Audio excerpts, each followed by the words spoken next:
champion shoti rikomeye hariya igitego cyiza cyane hano atsinze igitego cyiza cy'ubwenge rwose uburyo atuje atsinze kw'imoso atsinze igitego cy'ubwenge hariya uburyo regisi gusa ariko umunyezamu nawe umunyezamu bin Tabani urebe uburyo amuteye igitego hariya urebe ku munota 33 uyaratereka nk'amakambe mu nyito umusaza ariko reka nikambakambere buhoro Iriyo celebration kuva yatsinze urebe igitego ni ibitego uyu nguyu yatsindwa nibyo ngibyo urebe hano bamutere ishoti urebe reba urya arahagaze reba urya arahagaze ibyo yaramaze kubona ko ahagaze nabi yarebye uburyo ahagaze ari kuri rutambi neza cyane Wagner isaguruka ati très bien joué haya tuone itakuwa vipi Nzitonda na umimina hakuna mtu tuangalie bao safi la kusawazisha hapa huyu ni Murenzi Patrick ambaye hakuonekana sana lakini ana sujudu huyo kocha kamaradi bana mwana goli safi la kusawazisha la Murenzi Patrick nambari 13 mgongoni baada ya makosa ya hapa na pale. Murenzi Patrick kunako dakika 42 ameweza kusawazisha bao. Gichumbi Football Club 1 Rayo 1. Shabiki wachache walioko hapa Gichumbi wakiendelea kushangilia huku shabiki wa Rayo akienda kuambia bana msiende kufurahi tutawafunga tu. Haya wanaonyesha jinsi gani mambo yalivyokuwa ndani ya lango la Mazimaka.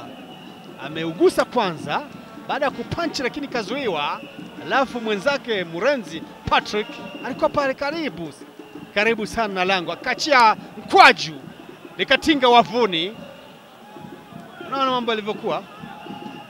Kamaradi akienda kufurahi eti kumbe bao limeingia tu, kashangaa.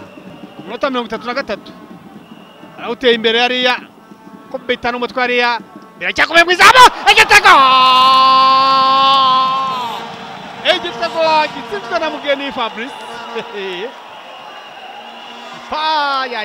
Mugeni Fabrice akaba yitsindiye ikipe ya Rayon Sport kandi minota ishize rwose no kuvuga ku munota 44 nyuma y'iminota 2 gusa igitego cya kabiri kikaba kinyoye.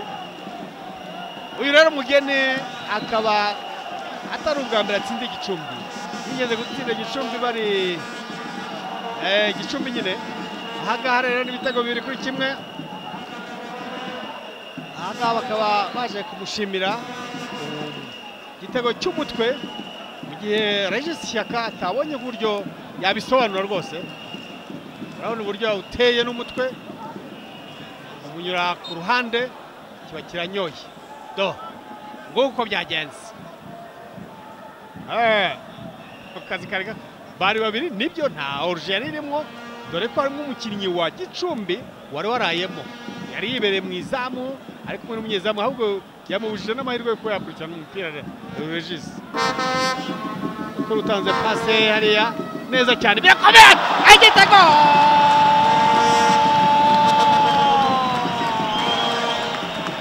igitego cya Jules Ulimwengu wagishakishije kuva kare, ipase nziza cyane ya Rutanga Eric. Nakazi keza cyane gakozwe na Rayon. Nakazi keza gakozwe guturuka kuri pasi iturutse kwa Bukuru. Navuze mpamvu navuga ni ikipe ya Rayon Sport umukinnyi Bukuru Christophe niba barayobora umukino. Reba pasi hano iturutse yari amaze kubona Rutanga ko ahagaze neza. Rutanga nawe ahita akwisa akantu gatoya awohereza Jules. Hariya turabizi ko nta kosa ashobora gukora hariya. Imbere za Zuba hariya bakiye ikipe ya Gicumbi. Imbere za Jules Ulimwengu wabona umupira wahusha rimwe kabiri kwa gatatu no. Ariko navuga ko reba pasi hano iturutse. Ubundi biraba byita telefone. Ya telefone. Pira ugeze hariya kwa Rutanga Rutanga nawe ahita abona ko mugenzi yakoze movement neza cyane awoherezamo ahita ashyiramo hariya Jules ntashobora kurata ariko reba kalite ya passe ya Bukuru hari niko umupira ukinwa iriya rwose urabona ko Christophe umupira ateye araguterekera neza katika uwanja wa Gicumbi. Haya, nafasi nyingine inapatikana. Eric Rutanga na umimina bali. Goli safi kabisa. Nakwenda kuonyesha jezi lake nambari 3 kwa bado ajambo. Kwa yeye kwa kweli hata kibao kadi ya manjano. Wenzake. Na msimu huu ndo goli lake la kwanza. Tangu msimu wanze anamwambia mimi niko hapa bana, Rutanga Eric nafunga goli. Anamaanisha kitu fulani hapa. Sababu amekaa nje ya uwanja muda mrefu kwa kwenye benchi. Akanya. Amtafuta mwenzake je? Victor na Gerard. Yaani amewadanganya kwamba atatoa pasi. Mabeki wote walikuwa nafikiri kwamba atatoa pasi. Alafu akamwona goalkeeper naye mwenyewe alifikiri kwamba itatolewa pasi. Angalia, hii ni pasi ya Bukuru. Mchezaji jamaa anacheza na akili. Angalia, goalkeeper alifikiri kwamba mpira utapenyezwa kule kwenye eneo la hatari. Halafu Rutanga akamwona kwamba amesha mwenyewe kwenda mimi na ndani. Wadanganya kuwa atatoa pasi. Angalia, goli maridadi kabisa. Wakati mwingine inabidi mchezaji yawe na maarifa na kutafuta bao. Ndio. Okay, wanaendelea kushambulia lango la Gicumbi. Haya, hatari katika lango. Goal!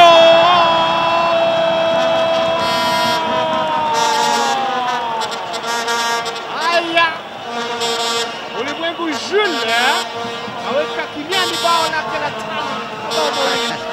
Yeye anakataa, anasema kwamba ni offside lakini hajaotea. Huyu naye celebration zake ni zile zile. Na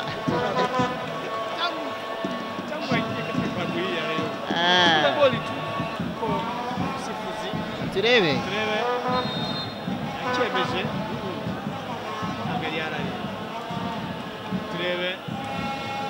Au moment de la passe ariko Jules Harari. Au moment de la passe Jules Harari mo. Yes. Yorje. Turebe. Reba, au moment de la passe cyava ku kirenge kandi niho babara oruje. Umukinnyi arahagaze he, reba. Wabonye Jules? Okay. Corner yatewe! Yatego! Wamubonye umunyezamu nakubwiraga. Afata ballon akayigara muri axe izamu. Ulimwengu Jules hat-trick arayitahanye rero uyu munsi. Ulimwengu Jules atsinze igitego cya 6. Reba umunyezamu. Ureba umunyezamu aramukanya uburyo afashe umupira. Isomo rya Ruhago ahangaha bitego 6 kuri kimwe. Gicumbi ntiyari herutse gutsindwa akayabo nk'aka. Akamara manzanani. Ahangaha aranga ariko ati yaoruje, arimo aravuga yaoruje. Dukuro kimwe basi. Basigara. Oyi kipe iri hasi. Kipe igice cya kabiri rwose. Reba umunyezamu. Urebe? Yawugore muri axe izamu. Ari nako Ulimwengu Jules atahanye umupira uyu munsi. Hat-trick. Kuri corner yatewe neza Nyandwi. Hanyuma Jules yegere neza izamu. Nta kindi yuko umunyezamu Shyaka Regis yakozeho gatoya ariko muri uko kuguhusha yarahagaze neza cyane Ulimwengu ahitaho. Ubundi buryo barategeka. Jules isakupita w'igitego cya 7. Kamarade ntakundi abivuyemo ati bina kamaramaza. Babibonye tayari. Abari andesa.